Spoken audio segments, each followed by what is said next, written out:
Hello Paul, je suis ravi de t'accueillir ici dans cette vidéo pour ta mission de vie business, ta mission de vie personnalisée. Donc déjà, félicitations d'avoir investi sur toi, hein. Tout le monde ne fait pas ça. Donc je tiens à le souligner à chaque fois qu'une personne investit en elle, sur elle, pour avoir accès à sa véritable puissance, à qui elle est vraiment. Donc vraiment, félicitations Paul. Et comment va se passer la session, la vidéo? Tu vois, je t'envoie une vidéo, de t'envoyer un audio parce que j'ai remarqué avec mes clients que ça avait beaucoup plus d'impact quand je le faisais en vidéo. Donc, je te fais cette vidéo. Reste focus sur la vidéo. Ne prends pas des notes, ne t'éparpille pas. Reste focalisé sur ce que je te dis. Ressens ce que ça te fait dans ton corps. Et il y a des choses qui vont se passer, des choses qui vont se passer dans les jours à venir, qui vont commencer à s'enclencher en toi. Donc, ne cherche pas à savoir pourquoi, comment. Moi-même, je ne cherche plus à savoir pourquoi, comment. Je l'accepte et je kiffe ça. Donc, pas besoin de prendre de notes. Reste focalisé sur la vidéo. Ta mission de vie, si je dois faire, je ne sais pas si tu as lu mon livre, si tu as eu le temps de le lire, mais ta mission de vie, c'est quelque chose de beaucoup plus large que un business ou un métier. Ok, on n'est pas là aujourd'hui pour voir, enfin, on est là pour voir ta mission de vie business. C'est là, tu es là pour ça, tu es là pour savoir qu'est-ce que tu dois mettre en place pour avoir, pour que la fluidité s'installe dans ta vie, dans ton business. Mais je veux vraiment que tu prennes conscience que la mission de vie, c'est quelque chose qui est beaucoup plus large que ça. C'est quelque chose qui englobe l'ensemble de tes dimensions de vie. Ok, et le business, c'est juste un prétexte finalement pour utiliser, ou du moins pour expérimenter la matérialité en fait dans cette vie. Donc tu es arrivé sur Terre avec un certain nombre de capacités. Aujourd'hui, le but c'est de les mettre en conscience pour que tu puisses les utiliser en conscience, avec confiance petit à petit et avec puissance surtout. Donc aujourd'hui, on est là pour ça. Le but, c'est pas que tu apprennes, que tu aies un maximum d'informations. Le but, c'est qu'il y ait une transformation qui s'opère, qui commence à s'opérer. Ok, donc là, c'est le commencement. Et du coup, comment ça va se passer? Ta mission de vie, globalement, si je te fais un récap, c'est l'ensemble des expériences que tu dois vivre dans ta vie, ok, pour revenir à toi, pour revenir à l'amour de toi, pour revenir à ce que l'on appelle l'unicité. Ok, et pour ça, tu es obligé d'expérimenter un certain nombre de choses qui ne sont pas forcément agréables. Ok, tu es obligé de savoir et de découvrir et d'expérimenter des choses qui te font chier pour découvrir qui tu es vraiment, pour découvrir ce qui te plaît vraiment en fait. S'il n'y a pas ce contraste entre le plaisir et un peu la souffrance dans la vie, malheureusement, on ne peut pas savoir, on peut pas savoir qui on n'est pas et découvrir qui on est. Donc tout ce que tu as vécu par le passé, tu as dû vivre des choses qui sont reloues, etc. Moi-même, je les ai vécues, mais c'est fait exprès pour que tu puisses expérimenter et te dire, putain, ça, c'est de la merde, c'est pas moi, je veux pas ça, je veux ça, tu vois. Et si tu l'avais pas vécu, tu n'aurais pas pu le réaliser. Donc la mission de vie, c'est ça, en fait, au sens large. Et ça te permet de revenir à toi, revenir à ta pleine puissance et réaliser à quel point tu as un potentiel illimité, réaliser à quel point tu peux partir de très bas pour arriver à très haut, en fait. Donc, si tu ne pars pas, si tu ne galères pas un peu sur le chemin, forcément, tu ne peux pas réaliser à quel point tu es puissant et à quel point tu peux utiliser cette puissance pour matérialiser dans ce monde matériel, parce qu'on n'est pas là pour rester perché, même si moi, je suis quand même assez spirituel dans le marché du coaching business, mais c'est pour matérialiser, c'est pas pour piailler, pour planer, tu vois. Et voilà, donc du coup, moi pour ça, j'utilise le tarot de Marseille, ok, il n'y a rien de religieux dans ça, je ne suis pas dans la religion. Pour moi, c'est juste un outil, c'est un outil qui me plaît, c'est un outil que je ressens, c'est un outil qui amplifie la puissance que je peux te transmettre. Donc je l'utilise comme on pourrait utiliser une antenne, si tu veux, pour transmettre un signal beaucoup plus loin, beaucoup plus fort. Voilà. Donc j'utilise pour ça le tarot de Marseille, il y a des symboliques qui ont un impact sur mes clients. Voilà, c'est dans l'inconscient collectif que ça se passe. Et du coup, cet inconscient collectif, il est dans chacun d'entre nous, dans nos cellules, dans nos ADN. Il est relié à notre passé, nos ancêtres. Voilà, si tu veux un schéma global pour comprendre. Là, je parle à ton mental, mais en fait, tu n'as pas besoin de comprendre. En fait, finalement, tu as juste besoin de vivre l'expérience. Et c'est ce qu'on va faire aujourd'hui. Ta mission de vie, elle se décompose en 3 dimensions principales. Tu as la dimension communication, la dimension super don, la dimension quête spirituelle et la dimension mission de vie. C'est ce qui regroupe ces 3 finalement. C'est la synthèse des 3 précédentes. Et si tu veux, la dimension communication permet, en fait, c'est un outil qui permet de mettre en avant, de mettre en évidence ton super don, en fait, ou tes super dons, en fait. Ce sont les outils avec lesquels tu es arrivé sur Terre et que tu dois utiliser dans ton business pour être dans la fluidité. Donc on va mettre ça en lumière. La quête spirituelle, c'est tu as un esprit qui s'est incarné dans un corps matériel pour expérimenter la matière, ok, un corps physique, etc. Et du coup, quand même, ton esprit est venu expérimenter ça. Donc on va voir ce qu'il est venu expérimenter, ce qu'il est venu rechercher dans cette vie. Et ensuite, je te ferai la synthèse de la mission de vie. On verra comment on peut synthétiser tout ça. Et ensuite, on verra ce qu'il faut que tu règles en fait pour accéder à ta mission de vie, ce qu'il faut que tu règles en toi au niveau émotionnel, au niveau de tes blessures, ta blessure originelle. Et on verra par quelles étapes tu as dû passer et tu dois continuer à passer pour transformer ça, pour transformer tes blessures en puissance en fait. Et voilà globalement le schéma de ta mission de vie. Ça, c'est la structure. Maintenant, on va rentrer dans les détails. Arcane après arcane. Bien sûr, j'ai pas sorti ces arcanes de mon chapeau au hasard. C'est pour ça que je t'ai demandé ta date de naissance. Donc, avec cette date de naissance, moi, je peux faire des calculs pour déterminer l'ensemble des dimensions de ta mission de vie. Ensuite, je le couple à mon ressenti personnel et du coup, ça sort comme ça sort, de manière intuitive. Je pars du principe aussi que je suis guidé par mon ressenti. Et tout ce qui va sortir, il n'y a pas d'ego, il n'y a pas de jugement dans ce que je vais te dire. Je ne te connais pas, Paul, je ne te connais pas. Qu'est-ce que je peux te dire d'autre? Voilà, les choses sortent comme elles sortent. Si elles sortent comme ça, c'est qu'elles doivent sortir comme ça, c'est que c'est comme ça que tu dois le recevoir pour qu'il y ait un impact. Voilà, c'est le principe par lequel je procède. Et voilà, il n'y a pas de jugement, il n'y a pas d'ego, je ne mets pas d'ego dans le business. Voilà, je ne te connais pas, je ne te juge pas. Et du coup, c'est parti. Première arcane, première dimension de ta mission de vie, c'est la dimension communication. Okay, donc c'est l'arcane de la papesse. Donc la symbolique de cet arcane, c'est la sagesse profonde, c'est la patience, c'est la persévérance et c'est l'apprentissage. Tu vois, la papesse, elle est là, elle a un livre, donc c'est quelqu'un qui se forme, c'est quelqu'un qui apprend des choses que la plupart des gens n'osent pas apprendre en fait. C'est parfois des choses assez secrètes, tu vois. C'est un peu moi ce que je fais finalement, tu vois. Je suis pas, la plupart des gens dans le business, ils sont en mode la stratégie marketing, etc. Ok, la stratégie marketing, c'est juste la surface, mais à l'intérieur, quand on creuse, qu'est-ce qu'il y a en fait? Et ce qu'il y a, c'est ce que je fais. Voilà, mais peu de personnes osent le faire, peu de personnes osent le montrer, tu vois. Et du coup, voilà, c'est dans ta dimension communication, tu as cette faculté à transmettre cette sagesse profonde dans ta façon de communiquer et ce côté patient, ce côté intériorisation avant d'extérioriser. C'est-à-dire qu'il y a vachement, tu prends le temps d'intérioriser avant de t'exprimer. Mais en fait, aujourd'hui, le problème en toi, c'est que tu t'intériorises beaucoup trop et tu t'exprimes pas assez.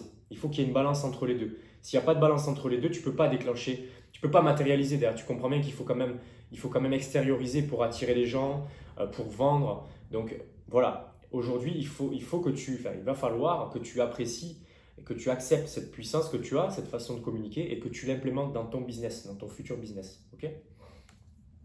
Ensuite, ton super don, toutes les cartes sont reliées entre elles. Hein. Il y a une logique, il y a une cohérence totale. L'ermite, donc l'ermite, c'est un personnage qui a une dimension spirituelle, c'est un personnage qui a aussi cette dimension intériorisation comme la papesse.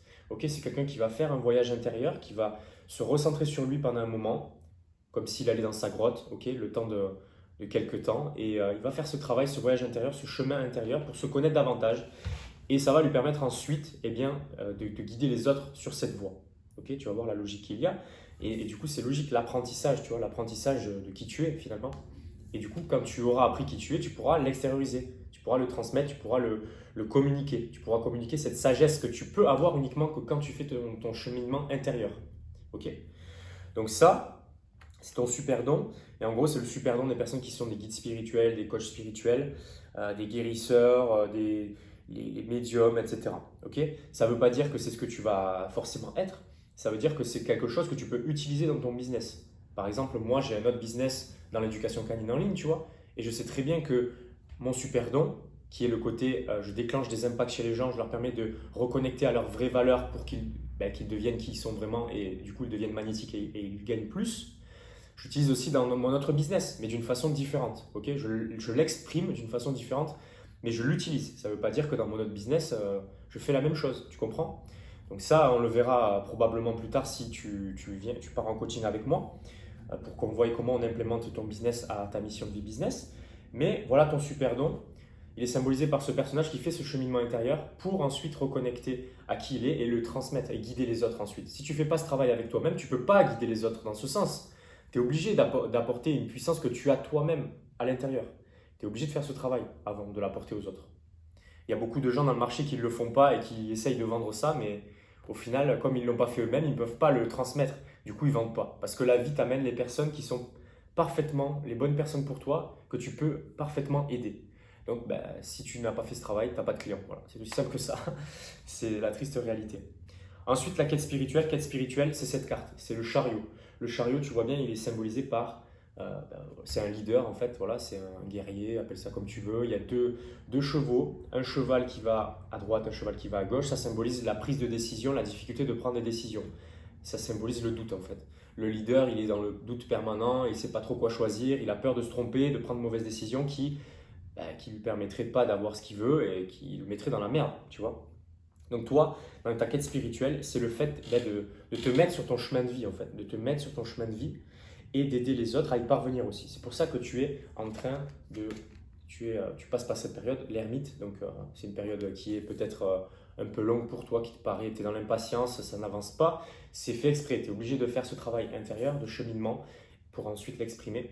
Et du coup, c'est totalement cohérent avec ta quête spirituelle qui va dans ce sens. Tu apprends qui tu es avant de vouloir aider les autres à apprendre qui ils sont vraiment, tu vois.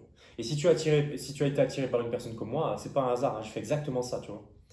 Donc, quête spirituelle, c'est vraiment ça. Tu te mets sur ton chemin, tu vois. Tu es sur un chariot, tu es sur le bon chemin. Et tu fais confiance à ton intuition pour te mettre sur ton bon chemin. Et pas à ton mental qui t'emmène vers les endroits de merde parce qu'il s'est basé sur la peur, les expériences passées. Donc, ta quête spirituelle. Et ensuite, si on doit synthétiser ça, c'est cette carte, la mission de vie, c'est l'impératrice. Donc, l'impératrice, c'est un personnage qui a une hôte qui est quand même haut placé dans la hiérarchie sociale. Okay, c'est quelqu'un qui matérialise, c'est quelqu'un qui est visionnaire, c'est quelqu'un qui a une intuition très très développée qui aide du coup l'empereur à prendre des décisions. Okay, on sait très bien que derrière les leaders, il y a toujours une femme. En fait, voilà, ça symbolise ça chez toi. C'est le côté, tu as une intuition qui est très développée. Un côté, tu es aussi capable de prendre la parole en public. Qu'est-ce que j'ai noté? Ouais, tu es clairvoyant, tu es visionnaire et ça, il faut que tu l'exploites pour être dans ta mission de vie. Tu dois exploiter ce côté visionnaire, ce côté intuitif pour prendre des décisions. Des décisions que tu prends par amour pour toi, avec le cœur, avec le ressenti du corps, pas avec la peur et le mental. Ok? Si tu fais ça, tu es dans ta mission de vie, mais tu dois passer par ces étapes-là d'intériorisation. Parce que comment veux-tu avoir une intuition qui est aiguisée si tu ne passes pas par cette phase où tu te connais vraiment, où tu te découvres? Tu vois? C'est pour ça que c'est important que tu te dises que cette période-là, il ne faut pas que tu la maudisses. C'est une période qui est nécessaire pour être dans ta puissance à l'avenir. Je suis passé par cette période moi aussi, hein. Donc voilà. Ensuite, les défis, ce que tu dois changer, ce que tu dois transformer, ce qui te fait chier aujourd'hui, ce qui t'empêche d'être dans ta vraie mission de vie d'entrepreneur, tu vois. C'est croyance limitante. La croyance limitante, la leçon de vie, donc croyance limitante, c'est la conséquence de ta blessure originelle. En fait, tu as une blessure originelle et de cette blessure originelle, eh bien, découle cette croyance limitante qui t'empêche d'être dans ta vraie mission de vie. Donc, je pense que ça a plus de sens que je commence par ta blessure originelle pour que tu comprennes. Donc, c'est une blessure de rejet et c'est cette carte. Donc, cette carte, c'est la tempérance. Tu vois, tu as deux jarres. Tu as une femme protégée par un ange, tu vois. Donc, l'ange, c'est l'intuition pour prendre les bonnes décisions. Mais il n'y a pas de fluidité parce que justement, tu es dans la peur de ne pas donner suffisamment, en fait. Tu donnes souvent trop parce que tu as peur de ne pas être aimé. Donc, pour être aimé, tu donnes trop. Et du coup, tu as l'impression que tu ne vas pas être rejeté en donnant beaucoup, beaucoup. Mais le problème, c'est que quand tu donnes trop, il n'y a pas d'équilibre et du coup, tu te rejettes toi-même. Voilà. Voilà pourquoi on parle de rejet, parce que c'est un rejet de soi. C'est-à-dire que tu donnes trop, tu te sacrifies. Okay, alors que quand tu es à l'équilibre, en fait, tu es dans l'amour de toi et du coup, tu donnes juste ce qu'il faut et du coup, tu attires la fluidité. Quand il n'y a pas d'équilibre dans ta vie, il n'y a pas de fluidité. Tu vois, si tu donnes trop, tu ne peux pas recevoir à côté. Si tu donnes juste ce qu'il faut, tu peux recevoir. C'est un seul et même canal, le fait de donner et de recevoir. Du coup, aujourd'hui, tu es dans cette peur d'être rejeté, de ne pas être aimé. Et tu dois transformer ça, tu dois vraiment dépasser ça et donner et recevoir de manière équitable. Du coup, tu dois être dans l'affirmation de toi quand on te demande souvent des choses qui te font chier. Toi, tu as tendance à accepter par amour pour les autres et par peur d'être rejeté par les autres si tu refuses. À l'avenir, tu dois transformer ça, tu dois changer ça pour être dans ta puissance. Du coup, la croyance limitante qui découle de ça, c'est le monde. Cette carte. Donc cette carte, c'est la meilleure carte du jeu, mais en même temps, c'est aussi la peur, tu vois.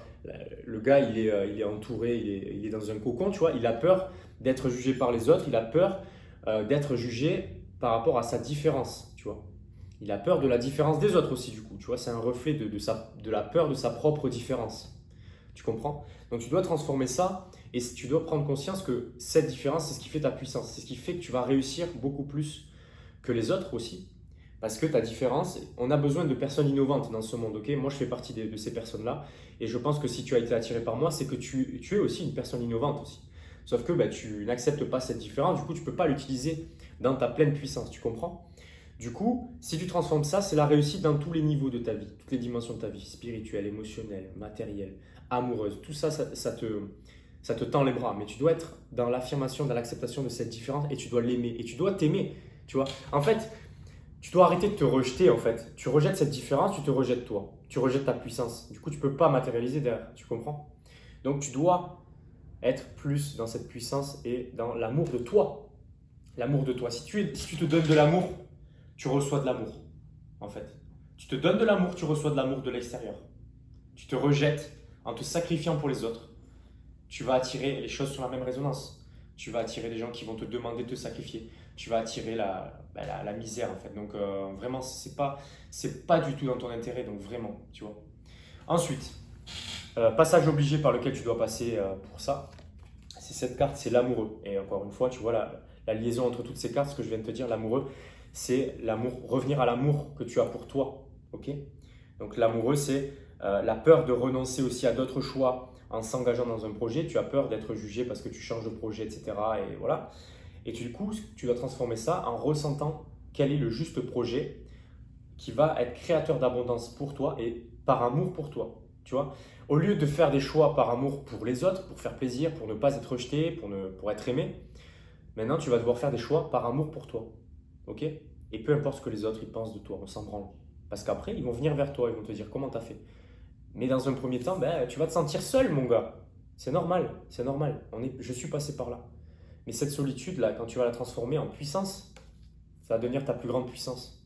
Parce que tu vas kiffer être avec toi-même, en fait.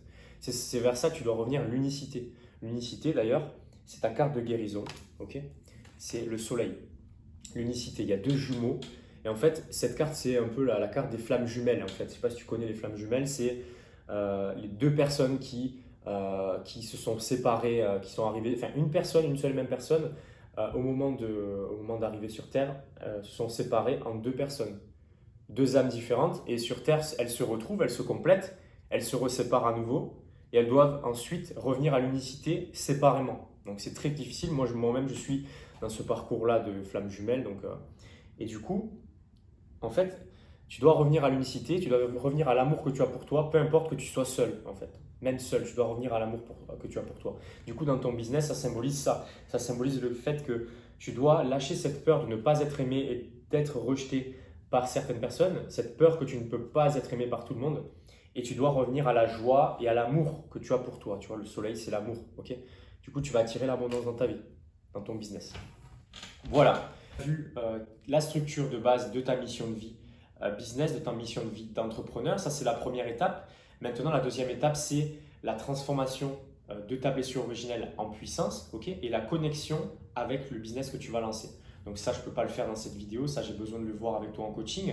Donc la plupart de mes clients prennent ce coaching avec moi par la suite pour pouvoir implémenter ça dans leur business, voir quelle est l'offre qu'il faut qu'ils créent, une offre haut de gamme, une offre à plus de 2000 € en général. Comment vendre cette offre haut de gamme, c'est-à-dire comment faire pour attirer des clients haut de gamme qui sont prêts à acheter ce type d'offre et comment passer de 0 à entre 5 et 10 000 € par mois d'ici les 2 prochains mois. Donc les clients qui me font confiance, mes clients ont des résultats très très rapides parce qu'on couple cette dimension mission de vie à leur business. Je les aide à implémenter tout ça. Donc ce que je te conseille, c'est de prendre rendez-vous sous cette vidéo. Et non, je crois que tu l'as déjà fait d'ailleurs, tu as déjà pris rendez-vous, donc c'est ce qu'on va voir. On va voir si on peut travailler ensemble, je vais voir si je suis la meilleure personne pour toi, pour travailler avec toi. Je ne sais plus quand tu as pris rendez-vous, mais c'est important pour moi de parler avec toi, de ressentir qui tu es au travers de notre échange. Si on doit travailler ensemble, on travaillera ensemble. Et du coup, je te dis à notre rendez-vous. Allez, salut Paul!